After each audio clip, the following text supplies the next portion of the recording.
When you think about an organized, uh, highly motivated group of people coming together on the internet, you usually picture a fandom. Right, yeah, like people who just absolutely love a band or a sports team or, a massive movie franchise. Exactly. It's an ecosystem built entirely on adoration. You buy the merchandise, you paint your face, you memorize all the obscure trivia. You want the thing you're focusing on to succeed. It's a community bound together by shared All enthusiasts. right, the collective energy is positive, even if it gets a little obsessive sometimes. Hmm. But what if we invert that entirely? Oh, man. What if you take all that obsessive late-night energy, all the sprawling message boards, the highly coordinated digital campaigns, and you aim all of it at the total destruction of a single company? Yeah, that is a completely different vibe. It really is. Welcome to today's deep dive. We are looking at a stack of sources today, centering on a fascinating Wikipedia article detailing an online collective known as TSLAQ. It's quite a story. The mission for today's deep dive is to explore what happens when you build the ultimate corporate anti-fandom. We're unpacking how an anonymous international group of internet sleuths, skeptics, and short sellers organized to wage a massive information war against Tesla and its CEO, Elon Musk. Both digitally and physically, which is wild. Yeah. Okay, let's unpack this. This is such a critical topic for you to understand because, well, this isn't just a story about internet trolls exchanging memes on a message board. Right. We are talking about billions of dollars on the line. It's a story about the raw power of networked advocacy and the extreme lengths people will go to just to prove a dominant corporate narrative wrong. And before we get into what this group actually does out there in the real world, we really need to understand exactly who they are and, the specific start that forced them to organize in the first place. Yeah, let's start with the name. So TSLAQ. It's pronounced TSLAQ. It's basically a mashup. You take Tesla's stock ticker symbol, which is TSLA, and you add the letter Q to the end of it. And why the key? Well, because on the NASDAQ Q exchange, adding a Q to a ticker symbol specifically indicates that a company has filed for bankruptcy. Which is just, it perfectly encapsulates their entire thesis in a single keystroke. It really does. They are this loose international collective operating primarily on social media. They use the hashtag TSLAQ on platforms like Twitter, now known as X, and they coordinate really heavily on Reddit. Right. They use those platforms to share news, post their own independent analysis, and just actively try to tear down the company's PR narratives. But they weren't always a formalized swarm, right? Like for a long time, they were just scattered individuals screaming into the void of the internet. Exactly. Until July of 2018. The sources point to a specific catalyst for the birth of TSLAQ as a unified group, and revolves around a guy using the pseudonym Montana Skeptic. Right. So Montana Skeptic was the pen name of a man named Lawrence Fossey. Okay. He was a highly visible writer for the financial website Seeking Alpha and a really vocal short seller of Tesla. Now, pseudonymous writing is a huge part of the financial commentary world. Yeah, because if you're publicly betting against a massive corporation, you want to protect yourself, from corporate retaliation or harassment. Exactly. Your anonymity is your shield. But in July 2018, that shield was completely shattered. Because Lawrence Fossey was doxxed. Yes, his real identity was exposed to the public. And you would think that would be the end of it, right? The nuclear threat of doxing is supposed to scatter the critics. It's supposed to make everyone else terrified to speak up. But the exact opposite happened. Right. The exposure of Montana Skeptic acted as a massive rallying cry. It was the spark that ignited the powder keg. Instead of running away, these scattered skeptics circled the wagons and formally became TSLAQ. And we really cannot overstate the financial stakes involved in this ecosystem. Like, by December of 2020, Tesla wasn't just another stock with some vocal skeptic. No, it was the most shorted stock in the entire United States. Yeah. At its peak, there was over $34.5 billion in shorted share value betting against the company. That is just an astronomical amount of money. Right. When you have $34.5 billion betting against you, that's not just market speculation anymore. That is literally the GDP of a small country, financially incentivized to find a crack in your armor. It's staggering. I like to think of TSLAQ as a neighborhood watch group for the stock market, but armed with telephoto lenses and spreadsheets. That's a great analogy. But I really have to push back on their core motivations here. Like, are these people genuinely concerned about corporate fraud and protecting the everyday retail investor? Or are they just highly motivated gamblers trying to protect their $34.5 billion bet? Exactly. Because if I have billions riding on a company failing, I'm going to do everything in my power to make sure they fail. Well, what's fascinating here is that according to their own self-reported goals, this was noted in a 2019 LA Times piece, their main objective was to, quote, change the mind of Tesla stock bulls and the media. So they wanted to completely shift the narrative. Right. They fundamentally believed Tesla was a fraudulent company heading for a crash. And they turned their financial speculation into an active, crowdsourced information campaign. They weren't just passively waiting for the stock to drop. No, they were actively trying to expose the structural cracks they believed were hidden behind the corporate PR. So since these skeptics have billions of dollars on the line, what exactly is their unified theory of attack? Like, what are they digging up to try and convince the market that this culturally dominant company is destined for bankruptcy? Because looking at the sources, they aren't just throwing darts at a board. No, they are relentlessly targeting the gap between what the company presents to the public and what is actually happening behind closed doors. And a huge part of that is deep forensic accounting. Exactly. At the macro level, TSLAQ members pushed the theory of a demand cliff. Okay, what is that? This was their claim that the public appetite for Tesla's cars was actually dropping off rapidly, and that the company was systematically distorting its sales numbers to hide that terrifying reality from investors. Wow. But to prove that, they really had to get into the weeds of the balance sheets. Oh, absolutely. They raised serious, highly technical questions about irregularities regarding accounts receivables, regulatory credits, and specifically warranty reserves. And we should actually unpack the mechanics of that because it is brilliant if you're an investigative skeptic. Go for it. So warranty reserves are basically the funds a company legally has to set aside to fix future broken products. It's a predicted expense. Right. If you as a company artificially lower those reserves on paper, saying, oh, our cars won't break as much as we thought, then that money goes straight back onto the balance sheet. And your quarterly profits suddenly look a whole lot better in the short term. Exactly. Even if you haven't sold a single extra car, that is the kind of deep forensic accounting TSLAQ was utilizing to argue the company was a house of cards. And they applied that exact same financial scrutiny to the company's historical promises, too. Oh, like what? Well, in 2012, Elon Musk publicly claimed that Tesla would never need to ever raise another funding round. He pitched the idea that the company was going to be entirely self-sustaining. Okay. And TSLAQ members kept the receipts on that. They loudly pointed out that following that specific statement, Tesla actually ran a total negative cash flow of over $8 billion. $8 billion? Yeah. And they subsequently had to raise over $18 billion in additional debt and equity, utilizing subsidies and other financial levers just to stay afloat. So they were tracking the financials, but they also went after corporate behavior. They heavily highlighted a 2019 ruling by a California judge stating that Tesla had violated labor laws. Right, by unfairly disciplining employees who were engaging in pro-union activity. Yeah. But the holy grail for TSLAQ, the thing that really galvanized them, was the 2016 acquisition of Solar City. That was a huge deal for them. They alleged massive fraud and insider dealings surrounding that acquisition. Now, we have to be completely impartial here and look at the legal outcomes. The courts entirely vindicated Tesla on the Solar City front. Tesla explicitly won that fraud case in 2022. The legal system sided with Tesla, yes.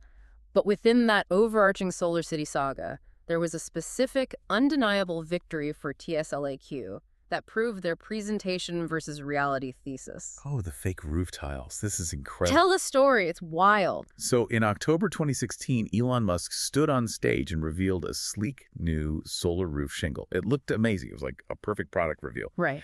But TSLAQ members, specifically an account named at Tesla Charts, started looking really intensely at the presentation materials. And they speculated that the tiles shown were completely fake. They argued it was just a theatrical prop, not a working product. And they were right. It was later disclosed that the tiles on stage were indeed non-functional fakes. And that is exactly the kind of victory that fuels a crowdsourced intelligence group. Oh, for sure. When they expose a literal stage prop, it validates their deepest skepticism. It proves to them that they can't trust what they're shown. Yeah. And they took that exact same skepticism and applied it to the factory floor, specifically targeting the concept of the alien dreadnought. Right, the alien dreadnought. So Elon Musk had promised to build a fully automated, state-of-the-art factory for the mass production of the Model 3. He described it as an unstoppable alien dreadnought. Yeah, effectively a machine that builds the machine. Yeah. The narrative was that human hands wouldn't even need to be on the factory floor. It sounded like a science fiction utopia. But TSLAQ didn't just take his word for it. No. They actually flew drones over the Fremont, California factory. And what did that drone footage reveal? Tents. Literally people building cars by hand inside giant temporary tent structures outside the main facility. It fundamentally shattered the automated utopia narrative. It did. But this raises an important question, though. When you have a massive, decentralized group fundamentally biased toward finding failure, you are inevitably going to get noise along with the signal. Here's where it gets really interesting.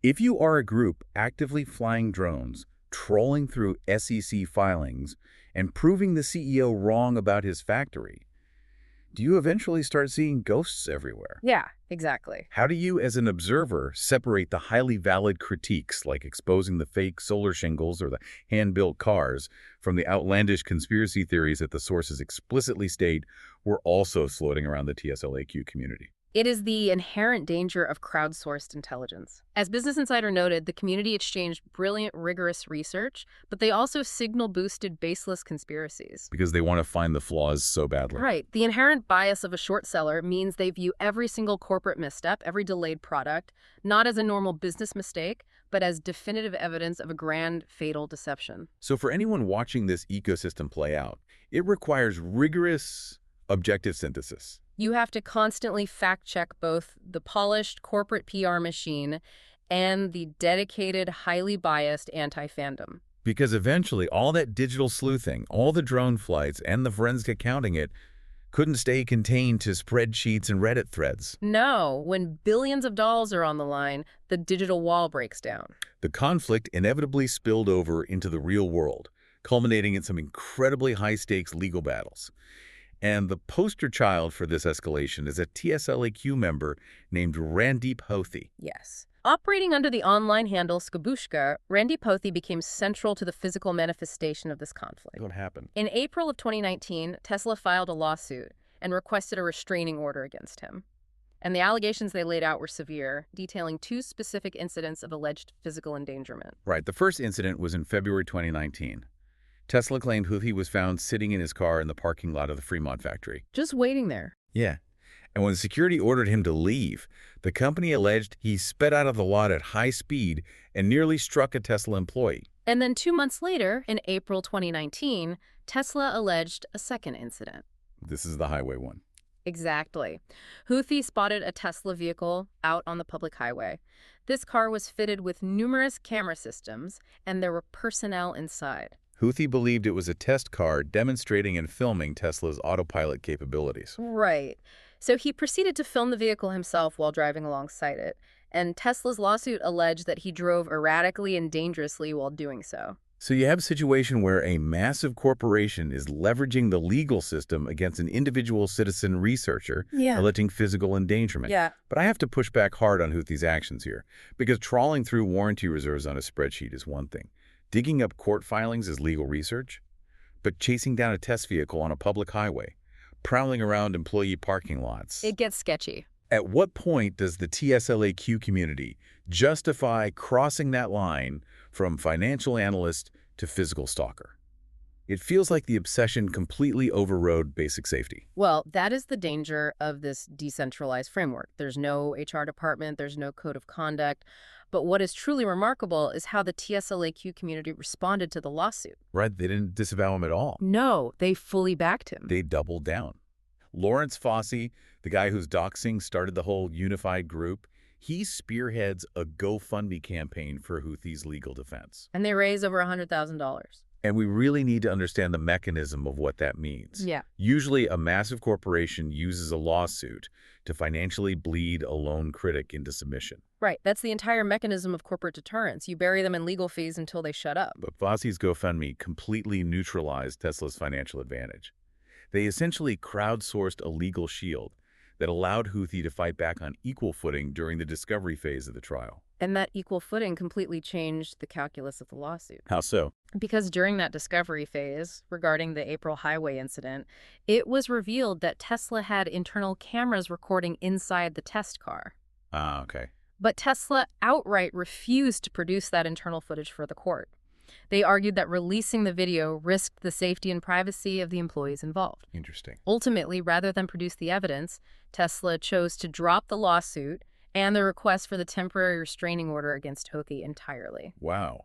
And what about the February parking lot incident where he allegedly almost hit an employee? Well, the local Fremont police actually reviewed the surveillance camera footage from the parking lot. And after watching it, they declined to press any charges against Houthi whatsoever. That is wild. But the story doesn't end there. Having successfully crowdsourced his defense, Houthi decides to go on the offensive. Oh, yeah. In August of 2020, he sued Elon Musk directly for defamation. Right. This defamation suit stemmed from an email exchange Musk had with a man named Aaron Greenspan. Greenspan is the owner of a transparency site called Plainsight. In that email, Musk explicitly accused Houthi of having almost killed Tesla employees. And Musk's legal team tried to get the lawsuit thrown out immediately by utilizing what are known as anti-SLAPP laws. Let's break down how that works because it's a fascinating legal maneuver. Yeah, please do. So SLAPP stands for Strategic Lawsuit Against Public Participation.